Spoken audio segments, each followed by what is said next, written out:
I feel like the confidence is very, very attractive. Thank you. So wait, what are you turned on by? You. That's good. Hey, how are you feeling? Why were you about to say bad? Why were you about to say tired? Why are you telling me, a stranger, that you were tired, or you're sick, or you're stressed out? There's a TikToker named Zacharific. He started off making these TikToks about how his life sucks. Man, I don't care what anyone says about you. I actually think you're cool. So Wait, what are you talking about? I think people just made fun of you because you were on the robotics team. Hey, look, I'll stand by this. Robotics is cool. I don't care what anybody says, bro. Yeah. Also, everyone was like clapping your girl and shit. So You said, let's just go back. Let's backtrack right quick. What'd you just say? oh, just that you were on the robotics team. Yeah, no, I heard that part. The second thing. Oh, that everyone was clapping your girl? Yeah. No, yeah. Are you? He was constantly in his skits getting cheated on, getting dumped by the girl of his dreams, never having any money. And then one day his content changed. And he started talking about how he's rich, how he's successful, how every girl wants him. It started as a joke. Dude, oh my god, Zacharific. Is it cool if we get like an autograph or something? Yeah, bro, I got you. Alright, cool, dude. Here, one sec. Got going right here. Oh, nice, cool. Let me see if I got a pen on me. Shit. Okay. Alright. What's your name? Gregory. Okay. Oh wait, this marker's kind of ass. Here, let me get another one. Oh, shit, what the fuck? Shit.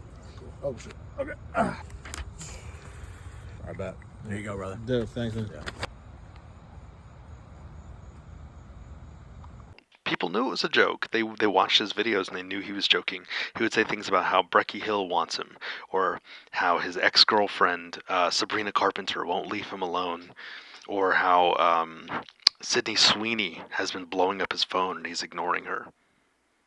And he talked about how much money he had, how rich he was, how he would throw stacks of cash on the ground and talk about how he just had dropped a little bit of pocket change. He was going to leave it there, right?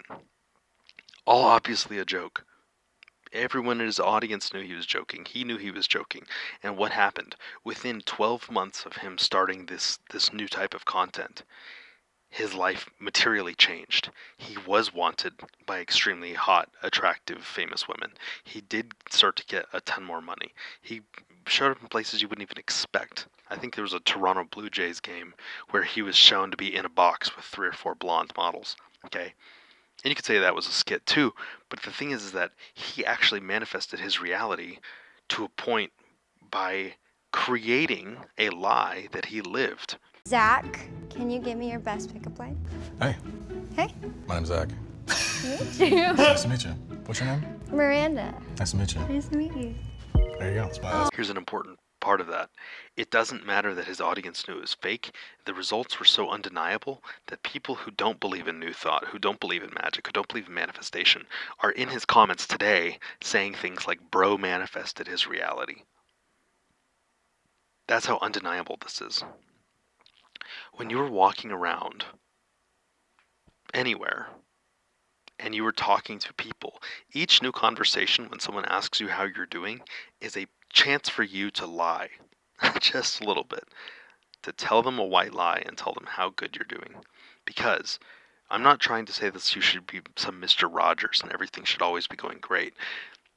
But when you were doing this, when you tell someone that you're doing great, I'm doing fantastic, making more money than I ever have. I'm living my dream life. I am fulfilled. I'm happy. I'm on the way up. People begin to think this about you. And what you're doing is you're taking their little mental battery and you're adding it to your momentum. You're taking the wind that they're giving you and you're throwing it into your sails. So instead of floating around with no wind in your sails, becalmed, as the word is, starving to death on the open ocean. No wind. Of course there's no bloody wind. My soul, I do swear for the breeze. All of a sudden you have a headwind, you have a tailwind, right? Not a headwind. You have a tailwind. You have a trade route, a trade current that you're following. All right. So take every single opportunity of when you talk to yourself, lie to yourself. When you talk to other people, lie to those people. Tell them how great you're doing, because it doesn't matter if your feet hurt. Acknowledging your feet hurt or acknowledging your back hurts isn't going to change that your back hurts. If you feel sick and tired of your reality, acknowledging that you're sick and tired of your reality isn't going to change anything. The reason that so many manifestation gurus who charge you for fucking advice are going to say bullshit like it all starts from gratitude, it's kind of right, because when you're grateful for something, you're going to talk about how much you are grateful for it. Right? Anyway, wanted to make a quick video talking about this. I think it's important. So, from now on, let's do a quick experiment though. Over the next 2 weeks, I want you to try this. Every single time you think a negative thought about yourself, it's okay. Let it pass.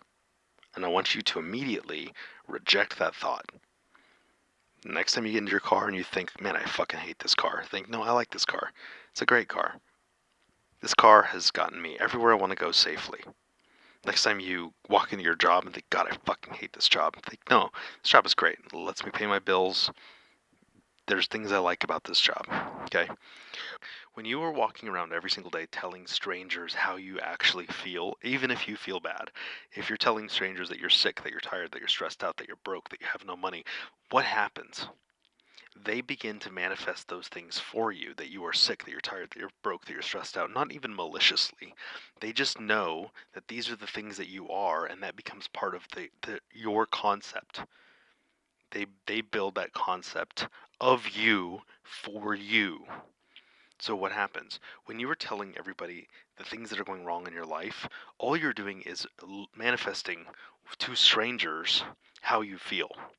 In your mind, there's constantly this running dialogue, right? Most people have it. Some people don't. And if you aren't one of those people, you have something else, images going on in your head. But if you have an inner voice, your inner voice is constantly saying things. And what you need to do is you need to understand that it's okay if that inner voice says things, but you need to refute it when it's saying something incorrect. Treat it like a toddler sitting in the back of a car, being like, "Why are we there yet? I want to stop at Buc-ee's," right? Sometimes a toddler needs to shut the fuck up. When you're driving down the road and you think, God, I hate this car, don't. If you're doing that, okay, if you feel that urge to think that, it's okay, but you need to immediately refute it. I don't hate this car. I love this car. This car is great. I have an amazing car. This car is so reliable. Because what happens is when you were walking around telling everybody, or even telling yourself, the things about your reality that you hate, you begin to focus on them and you magnify them, you make them bigger. Now this sounds ridiculous, right? You need to be lying to yourself, okay, on a daily basis. And when you're walking around town and you stop in at the coffee shop and someone says, hey, how was your weekend? And you want to say, too short, oh, I never have enough time, didn't do anything fun. All you're doing is telling that person to manifest that reality, to continue to manifest that reality for you. You're basically taking a beam, a flying buttress, like on a cathedral, and you're propping up that against the wall of the reality that you consider to be a prison. Instead, say, oh man, it was fun, it was great. Do you ever wonder how people who are just delusional and who are just talking about everything in their life like it's the best thing ever, how they begin to get things that they want? Try this for 2 weeks, and I want you to report back and tell me exactly how your reality has changed, because I can almost guarantee you that it will.